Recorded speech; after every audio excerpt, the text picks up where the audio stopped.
So how much should you spend on your project bike?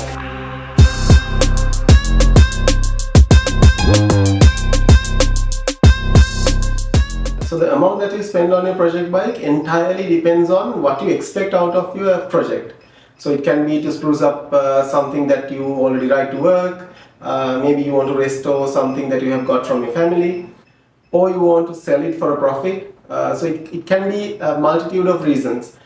The first step to figure out how much you have to spend is to figure out what exactly you want to do with the bike. A good way to waste money would be to change your mind halfway through the project. So that way you go back and change things that you have already spent money on. And this is not the best way to get the best out of your money. For this, you need to understand the difference of two very important things: the commercial value of your bike and the personal value of your bike. So these are two very different things. For an example, that CG125 that is rotting away at the end of your garden might be a lot more valuable to you in a matter of personal value than when you compare it to the commercial value if you go out and try to sell it in the market. So when it comes to a bike which is like a family heirloom, the personal value of that bike might be much more higher than the actual commercial value.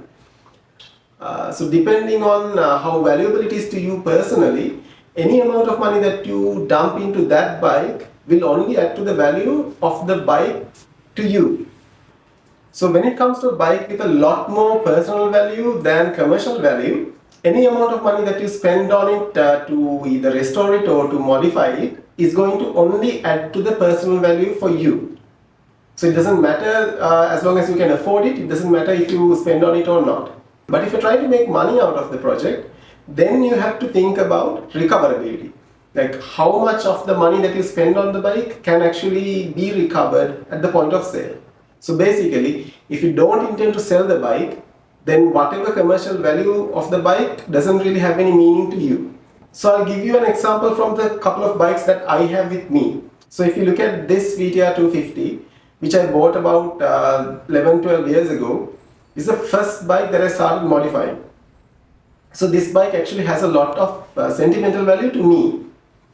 So that's why I don't really intend to sell this bike. So when selecting what kind of modifications I want to do to this bike, I don't really think about how much of that money I can recover at some point, because I anyway don't intend to sell it. Now this does not mean that you go out and spend the most amount of money on the first price that you get quoted. So when you evaluate paying for some parts or paying for a service, you have to do your due diligence and understand what the best price and the quality balance is for you. Now on the other hand, if you're trying to make money out of the bike, it doesn't mean you have to go and buy the cheapest parts available.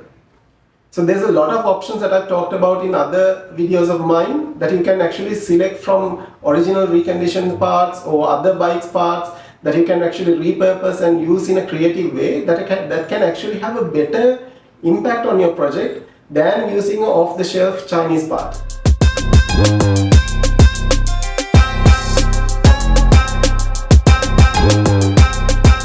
One of the best ways that you can make your money go the furthest is to look at replacements. Meaning, if there's a serviceable part that actually needs replacement as part of your project, take that as an opportunity. So do a little bit of research and see what kind of upgrades that you can add on instead of just replacing the OEM specification. So for example, suppose the project that you're starting with has worn out sprockets and chains, right? In that sense, don't just replace the original part. Do a little bit of reading and figure out what kind of changes you can do to the tooth count of the sprockets to make changes to your acceleration and top speed characteristics.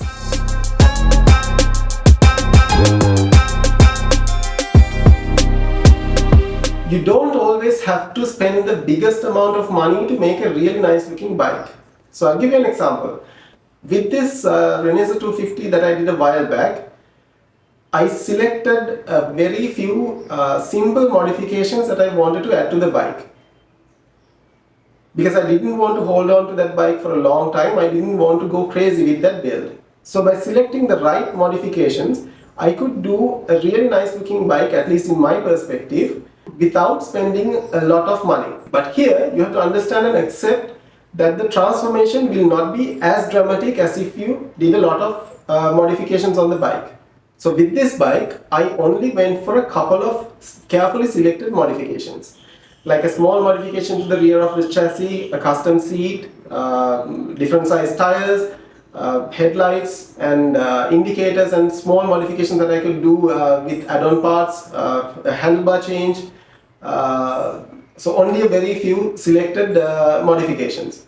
Now, could I have done a lot more? Yes, but I didn't really want to take it that far, so I stopped myself short when I felt that the project was at a decent amount of distance.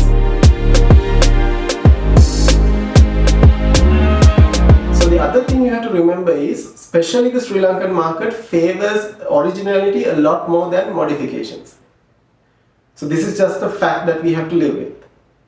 Even if someone is interested in a modified bike, they might actually try and convince you to lower the price because there are modifications in the bike. Now, if you don't intend to sell your bike, this doesn't even mean anything to you. But if you do intend to make money out of the bike, this will be a huge factor for you to keep in mind. This video actually complements to another video that I did about planning and budgeting. So I'll link that video also here. I hope this video actually gave you a little bit of an idea and direction to figure out how much money you can spend on your bike.